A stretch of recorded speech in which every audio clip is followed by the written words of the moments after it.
May 30th of 2010. I was married and I had a stepson, and Sage was Sage's name. Sage had lived with me from the time that he was 3 years old, and at that time he was 24. So Sage had been with me for 21 years. And Sage had Asperger's syndrome, which is on the autism spectrum. And when Sage was 17 years old, one day I got a call. He was visitation. He was staying at his dad's house, and his little sister, Summer, she was only 3 at the time, was there. And Summer called. She was just sobbing horribly. And the reason she was sobbing was because Sage had beaten her father, terribly. And when I went over there, it was bad. There were pentagrams written in blood on the mirrors. It was bad. The kid had a mental health breakdown. It was really, really bad. Really big, strong boy. And he'd beaten his father practically to death. And I was scared. And a few years later, that happened in 2008. And then in 2010, I came home from a meeting, and Sage was standing over his mom with a knife in his hand. And it was screaming, calling her every bad name imaginable, saying, "I'm going to kill you."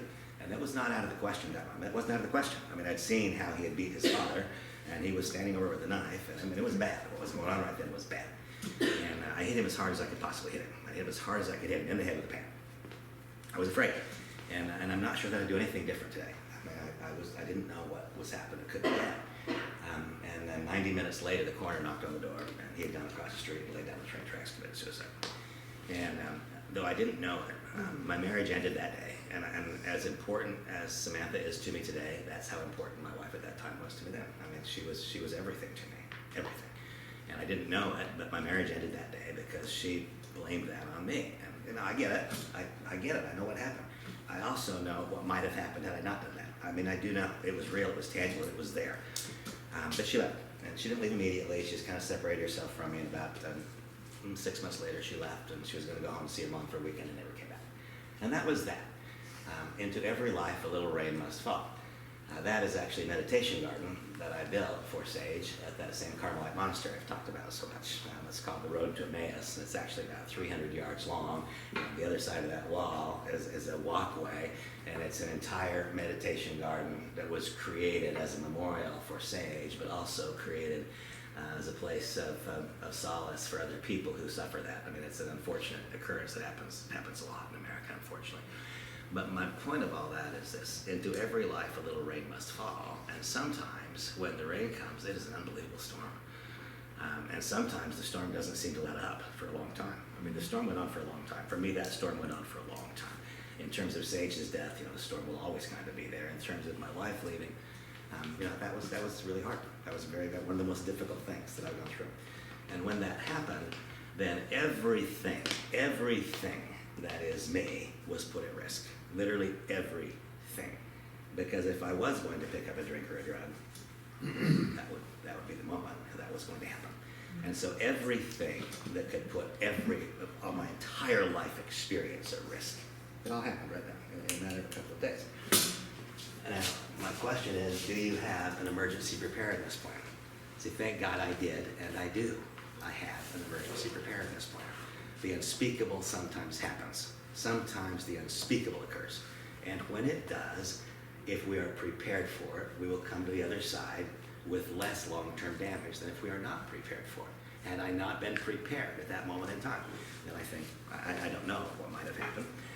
But I was prepared. What is my emergency preparedness plan? It sounds kind of crazy to you guys, probably, but this is the truth. Should something like that happen, the only things that would be remotely close to that would be what's against Samantha, one of my children. Those are the only things that can be like that.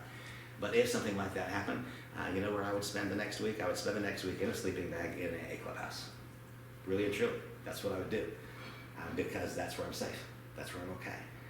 Each one of you need to know, what would you do? Where would you go if the unspeakable happens? What is the solution? Because the unspeakable is going to occur. To the extent there's a single person on this planet that you love, then there are going to be moments of incredible joy, and there are going to be moments of searing pain. That is the truth. The moments of wonderful joy, we don't need to be prepared for those. We can take those spontaneously, but when the moments of searing pain come, if we don't have an emergency preparedness plan, all kinds of bad things happen. Now, my message is a positive message, not a negative message. It's an extraordinarily positive message. The worst thing that I could possibly imagine happening in my life happened, and my single greatest personal risk factor is addiction, and you know what? I didn't lose that fight. It's a positive message, it's not a negative message. But had I not been prepared, for the absolute worst thing that could happen, then something very different could happen. And so there was quite a plan. You know, the plan, just get to a clubhouse and don't go. And by the way, those sisters, those girls I call them, that happened. Sage passed away at 12:10 a.m. My home is in Rancho Santa Fe, California, and those girls, those sisters, they live